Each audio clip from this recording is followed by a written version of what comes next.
Subtítulo de Ribeirão Preto 2001, o discurso do planejamento estratégico aplicado à cidade média contemporânea, o trabalho aqui apresentado reflete sobre um período em que, através da terminologia já então datada, o governo de Palocci atrela o primeiro plano diretor do município de Ribeirão Preto, 1995, ao projeto Ribeirão Preto 2001, Ação Estratégica para o Desenvolvimento, de 1996, reafirmado com a aprovação do Plano Plurianual de 2001, ano em que o ex-prefeito retorna à prefeitura.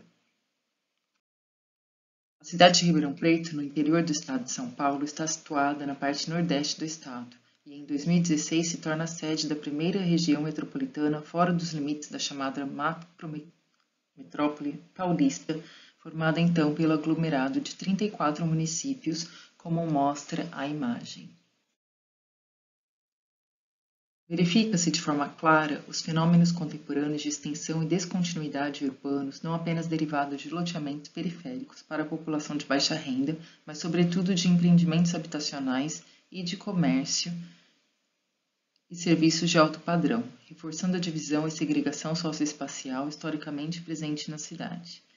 e reforçada no fim do século XX, ao realizar-se o projeto Ribeirão Preto 2001, momento que, além de vital pela elaboração do primeiro plano diretor da cidade, reconstrói a ideologia de Ribeirão Preto como a grande metrópole do interior, bem como a promessa de reocupação de um lugar de destaque no mundo globalizado. Aqui temos a base das discussões referentes às cidades contemporâneas, elaboração da noção de planejamento estratégico derivado para o campo da gestão urbana, salientando, assim, as peculiaridades da imagem cidade para a posterior venda da mesma como produto, que é o que se torna. Torna-se vital a cidade se requalificarem em termos urbanos, qualificarem e pleitearem a condição de polos econômicos numa rede global de cidades que passa a gerir a economia globalizada. Implementa-se, através desse discurso e sob várias formas, um modelo de parcerias público-privadas, refletindo um novo sistema de relações sobre o meio urbano. Um conjunto de interesses de agentes da gestão urbana continuaria, assim, a orientar a produção da cidade que, apesar de ser democrática e participativa, justamente por ser derivada da introdução de investimentos privados na cidade, fundamenta-se sob a ótica de uma visão especulativa e competitiva, como bem ilustra o projeto Vale dos Rios, de autoria do arquiteto Lelé, tido como grife com renome internacional que atrairia futuros parceiros através do redesenho de uma área específica da cidade, a ser transformada em cartão postal.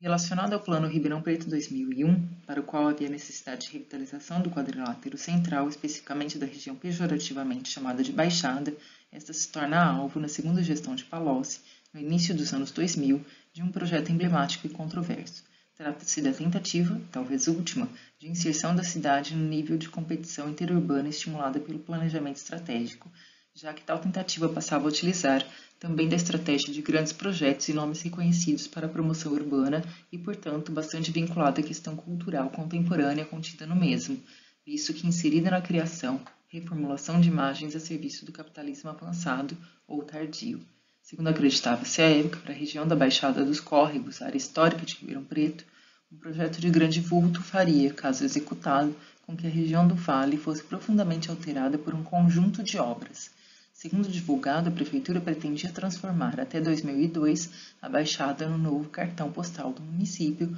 com proposta que inverteria a máxima, segundo a qual os centros comerciais das médias e grandes cidades brasileiras são locais decadentes e desvalorizados.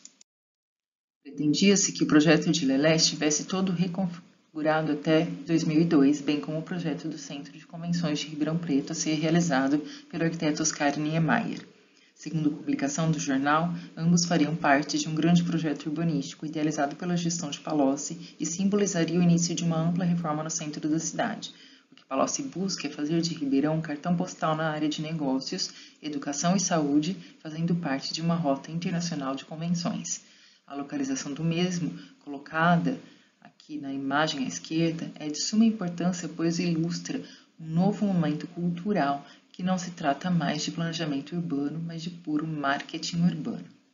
Assim, o discurso fortemente impregnado de conceitos e expressões do planejamento estratégico, independente de qualquer viés social, revela seu caráter urbano segregador, pois fica clara a ideia de implantar o equipamento a ser projetado por Niemeyer na zona sul da cidade, região mais rica, local de implantação de grandes condomínios urbanizados, do eixo de verticalização mais caro do município, entre tantas outras representações do mundo globalizado.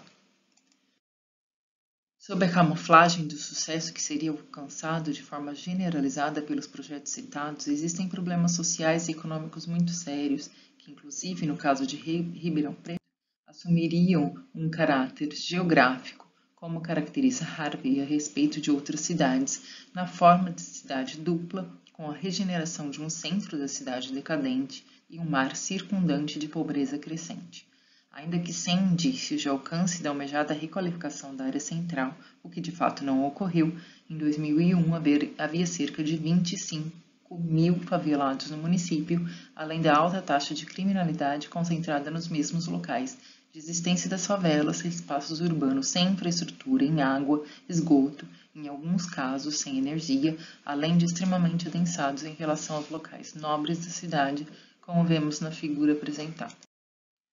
Analisa-se assim uma fase na qual a integralidade da ação estratégica para o desenvolvimento presente no primeiro momento da gestão de Palocci, com o projeto Ribeirão Preto 2001, transformou-se apenas em um dos seus aspectos, a concorrência interurbana. Em 2012, a Secretaria da Cultura apontava ainda que Ribeirão deveria entrar no circuito dos museus. Uma das propostas é a criação do Museu do Tempo, um espaço cultural que nasce para fazer parte do roteiro internacional de museus e que conta com a participação do arquiteto Décio Tosi, disse a secretária da Cultura à época.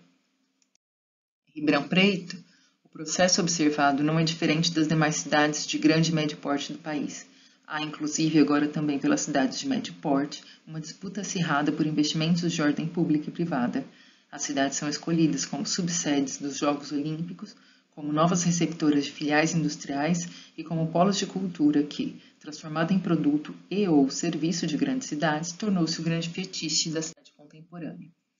Alguns dos princípios do planejamento estratégico são aceitos acriticamente ao assumir Ribeirão Preto como uma cidade cujo suposto potencial econômico atrativo, a explicitação de uma identidade própria baseada em raízes culturais, especificidades, história, coesão social, enfim, como uma cidade que necessita investir em sua imagem como meio de atrair investimento de empresas multinacionais.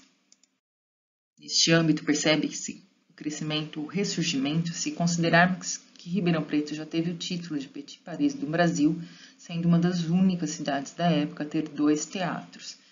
ainda mais numa mesma praça.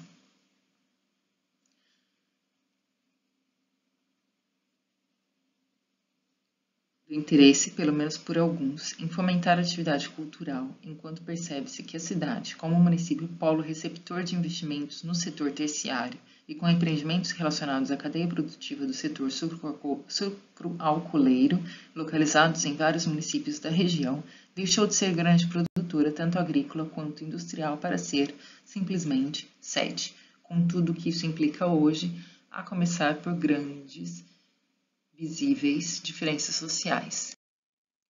Deve-se salientar que a simples possibilidade dessas propostas se concretizarem, ou melhor, o simples fato de existirem, teria como premissa o planejamento estratégico discursivo e virtualmente já colocado e, ainda que não integralmente implementado, principalmente em termos dos grandes equipamentos estratégicos que propunha, suas bases não são apenas ideológicas, mas urbanísticas. E a permissividade com que estas atuam está presente e permitindo toda sorte de ação por parte dos empreendedores urbanos, gerando algum, se não todos, tipos de especulação que a acumulação flexível do capital possa apoiar.